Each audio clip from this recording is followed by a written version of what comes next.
The New Testament reading this morning is from Luke 24, verses 13 to 35. Now, on that same day, two of them were going to a village called Emmaus, about 7 miles from Jerusalem, and talking with each other about all these things that had happened. While they were talking and discussing, Jesus himself came near and went with them, but their eyes were kept from recognizing him. And he said to them, "What are you discussing with each other while you walk along?" They stood still, looking sad. Then one of them, whose name was Cleophas, answered him, "Are you the only stranger in Jerusalem who does not know the things that have taken place in these days?"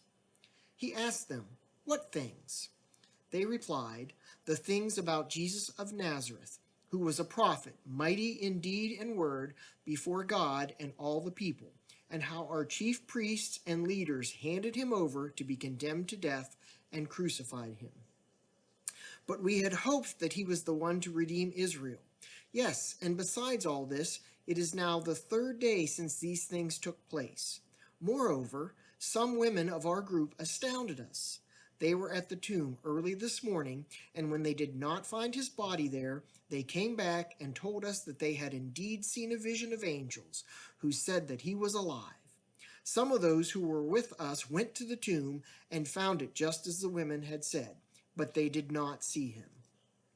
Then he said to them, "Oh, how foolish you are, and how slow of heart to believe all that the prophets have declared.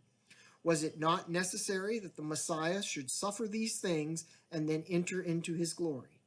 Then, beginning with Moses and all the prophets, he interpreted to them the things about himself in all the scriptures. As they came near the village to which they were going, he walked ahead as if he were going on.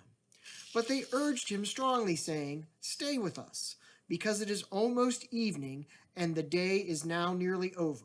So he went in with them to stay.